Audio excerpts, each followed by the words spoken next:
도대체 우리나라에서 왜 이렇게 유방암 발생이 이렇게 폭증을 하는가? 에스트로겐 노출 기간의 어떤 그 영향은 생각보다 많지가 않아요. 굉장히 미미합니다. 가장 중요한 거는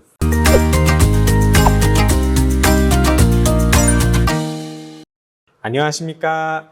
유방외과 전문의 이양민입니다. 얼마 전에 이런 기사가 났어요. 50세 미만의 암 환자가 30년 새 79%가 증가를 했고 여성들 중에서는 그 중에 사망률 1위는 유방암이라고 나와 있습니다. 그런 기사가 나온 적이 있어요. 여러분 보셨나요? 우리나라 유방암 환자는 근 10에서 15년 사이에 2배 이상 증가를 했습니다. 원래 1년에 새로 발생되는 유방암 환자 수가 15,000명에서 3만 명 넘게 발생을 하고 있어요. 굉장히 급격한 수준이고 이거는 OECD에서 거의 최고 수준의 그런 증가율을 보이고 있습니다.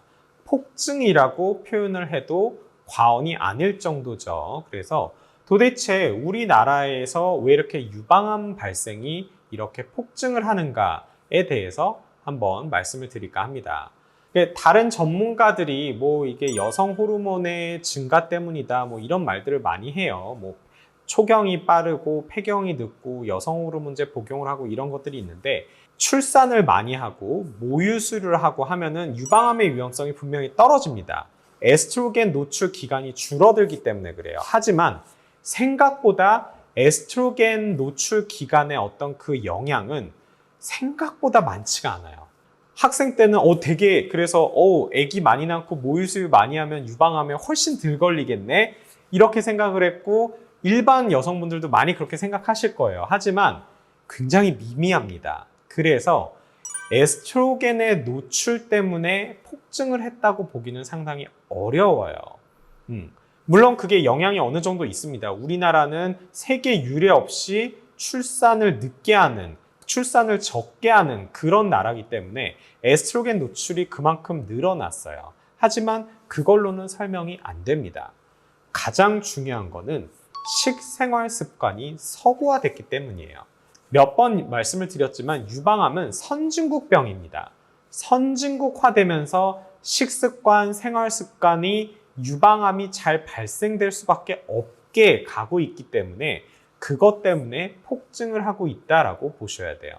그리고 또 하나는 건강검진 때문에 못 살 때는 우리가 이제 소득이 낮고 못 살 때는 유방암이 아닌 다른 걸로 죽을 가능성이 굉장히 높았어요. 그래서 유방암이 문제가 되기 전에 미리 죽어버리는 거죠. 그런 경우가 많았어요. 하지만 점점 잘 살게 되면서 수명이 늘어나고 건강한 삶을 살게 되니까 다른 질환으로 죽을 가능성이 떨어지면서 유방암 발생이 올라가는 거죠. 그러면서 건강검진으로 유방암을 많이 발견하게 되는 효과도 좀 있습니다.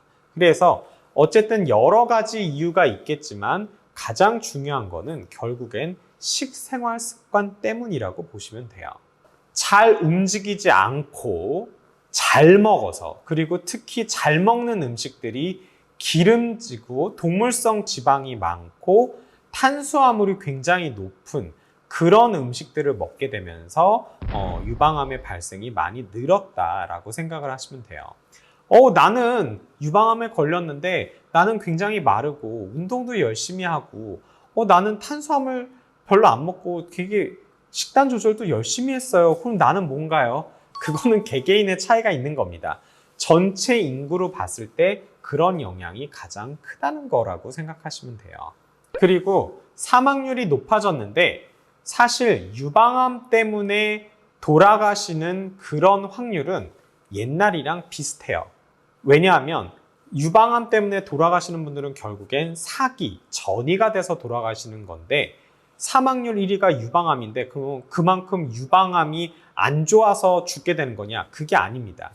다른 암보다 유방암이 압도적으로 많아지면서 그 중에 사기 유방암도 더 많아졌을 거예요. 그래서 그런 분들이 사망하게 돼서 여성암에 있어서 사망률 1위가 유방암이 된 거지 유방암에 걸렸을 때 사망할 가능성은 치료가 물론 좀 좋아진 효과도 있긴 하지만 옛날이랑 비교해 봤을 때 크게 차이는 없습니다. 그리고 유방암은 치료도 잘 되지만 은근히 뒤통수를 잘 때리는 그런 암이에요. 정말 얌전한 타입이었고 보통 우리가 암 치료는 5년을 보죠. 보통은. 그래서 5년이 지났어요. 한 7, 8년 있다가 갑자기 뼈의 전이가 됐습니다.